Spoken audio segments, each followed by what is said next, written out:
Jake Paul and Anthony Joshua is in the books, and I'm going to give y'all my perspective on the fight. So, if you see my previous video, I said that this fight shouldn't go past 3 rounds, okay? And like I said, I was being generous. Surprisingly, the fight actually went 6 rounds, all right? And Jake Paul started out with actually the smartest strategy. Now, I see a lot of people saying that Jake Paul ran and he wasn't trying to engage him, but he did the smart thing going up against Anthony Joshua. And I don't care who you are, a war of attrition is not the smart thing to do, okay? Going into this fight, Anthony Joshua was clearly the toughest and most dangerous opponent Jake Paul has ever faced in his career, okay? So to engage him head on and think that you can trade blows with someone like him is the worst thing you could do, all right? So him staying on the outside and making Anthony Joshua come to him and getting his shots in whenever he could was actually the best strategy for him, okay? Jake Paul also isn't the type of person whose gas tank is really as good as people may think it is. Whereas he knows his gas tank ain't like that. Whereas Anthony Joshua actually has the stamina to go. Hell, Joshua's gone the distance in many of his fights, okay? So, trying to go the distance with a guy like that, and this is just 8 rounds. This isn't 12 rounds, and if we're going 12 rounds, it definitely would have been any better for him. Hell, the same result would end up happening. But, having said all that, Jake Paul did the right thing by staying on the outside, making Anthony Joshua come to him, and getting his shots in. Now, as far as the grabbing and clinching and everything like that, one thing I'll give the referee, the official of in that fight, what I'll give him credit for is letting those guys fight in the clinch, okay? When they locked up, he didn't immediately try to break it up. He saw that while they were tied up, they were still getting shots in. And once he seen that it wasn't going nowhere, then he jumped in and broke it up, okay? So props to the referee for doing that. And also props to the referee when the fight kept on getting tied up. And it started to look like a wrestling match, okay? This is boxing. While there is a grappling component to it, we ain't trying to see guys getting taken down, double legs or single legs and stuff like that. Jake Paul made the mistake of trying to tire out Anthony Joshua by constantly grabbing him. Get his shots in and then grabbing him so that Joshua couldn't return fire. Joshua, okay, he didn't do a bad job, but he should have ended this fight earlier and not let the fight carry on all the way to the 6th round. Like I said, being generous, giving him up to the 3rd round to knock him out, okay? But as far as I'm concerned, Joshua did what was expected of him, okay? I don't know who watched this fight and thought that this fight was going to go the distance, or at the very least, Joshua wasn't going to knock him out, okay? There was no way this fight was ending without a knockout of Jake Paul. Once Joshua started landing his shots, that was it, okay? And we all seen what happened with Jake Paul when he fought Tommy Fury, who was nowhere near on the level of Anthony Joshua. I would like to address something, however, because a lot of people always like to say that, you know, whenever you see a fighter constantly moving around the ring, they immediately like to say that he is running from him. Jake Paul should not, in any way, shape, or form throughout that fight, been stationary with Anthony Joshua, okay? Anthony Joshua has been in the ring with some of the toughest fighters in boxing, okay? He's fought Usyk twice. He's fought Andy Ruiz twice, okay? He lost to Usyk twice, and he split with Andy Ruiz. He's fought Vitaly Klitschko, okay? He even lost, what's his name? Daniel Dubois, I believe that's his name is. That's what his name is, okay? But more importantly than that, boxing should not be a war of attrition.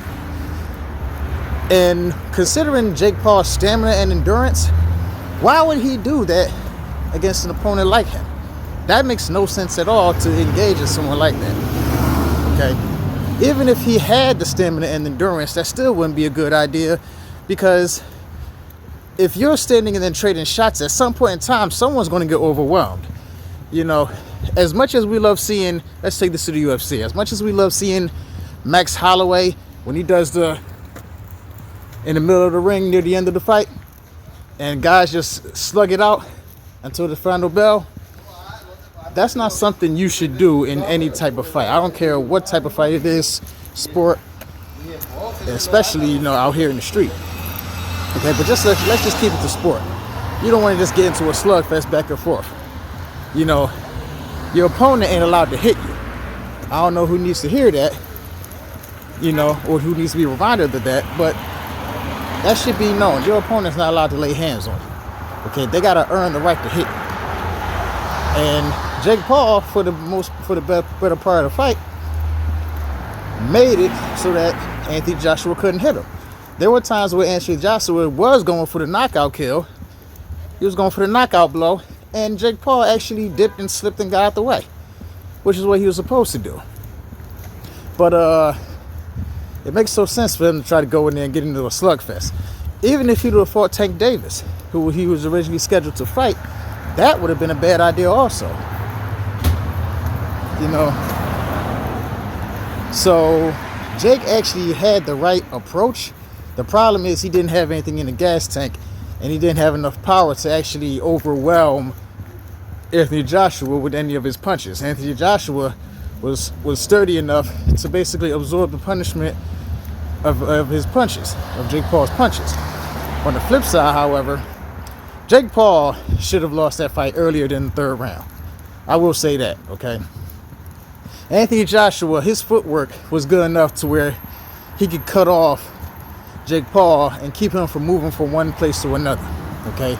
He could cut him off and keep him from moving around the ring, because Jake Paul, a lot of the times in that fight, he backed himself up in the corner, like I guess to try to bait him. He backed himself up in the corner to bait him and try to get him with the overhand right. Now, there were some times in which he did land that shot, but other times, it just didn't pay off for him, okay? And once you saw in the fight, like there was a point in the fight where you knew the fight was absolutely over. When Jake Paul, I think his legs got wobbly and his arms just fell down, and he tried to play it off like everything was cool, but he knew deep down, yeah, this is about to be the end of it for me. But I give Jake Paul credit for not giving up. Even when he ended up, even when the fight was over and the official waved off the 10 count, for the final 10 count, you didn't see Paul like trying to like quit or anything like that. He was literally trying to fight back to his feet. Okay.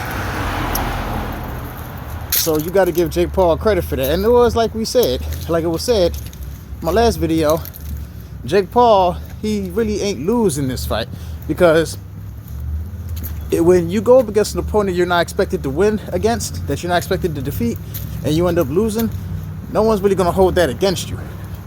But because it's Jake Paul, we're going to hold it against him, okay? Because we all wanted to see him get knocked the fuck out, okay? Let's just be honest about that. And on the part of, once again, going back to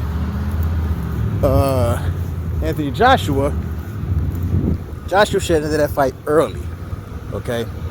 And he had the power, the speed, the technique, the footwork. He had everything necessary to end that fight early, and he didn't. And he even said it. I'm disappointed in myself for not ending the fight early, okay? But these are my thoughts on Jake Paul versus Anthony Joshua. The rest of the card actually was good. The first fight was good also. The black ball, he took it to the Hispanic brother. The Hispanic brother just wasn't trying to even trade shots or anything like that. I like how you're switching back and forth to southpaw. Can't remember his name. Woodley should retire. Like, don't fight no more unless you absolutely have to. Okay, and it's a silver just that was crazy how he knocked him out, you know. The Alicia Baumgardner fight, I wasn't really paying too much attention to that fight, but Baumgardner, she put in work. That was actually my first time seeing her, you know, and she did what she had to do to retain the title. But as far as Jake Paul and Anthony Joshua goes, it ended almost like we expected it to end. You know, anyone like to say that, you know, they only extended the fight because it was scripted to be that way? I don't know what to say when people like to say everything's scripted, because if it's scripted and you don't like the fact that it's scripted, then it makes no sense for you to continue watching what you believe is scripted. It just doesn't make any sense.